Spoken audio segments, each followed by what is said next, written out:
વડોદરા શહેરની પાવન સિટી ખાતેની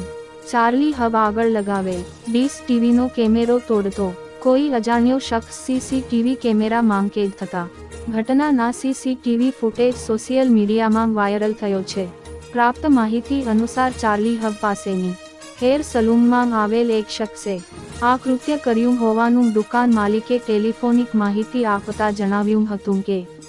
આ કૃત્ય શખ્સ દ્વારા કેમ કરવામાં આવ્યું। આ પ્રકારની માનસિકતાથી ધરાવતા લોકો માટે એક સવાલ લોકો માંગ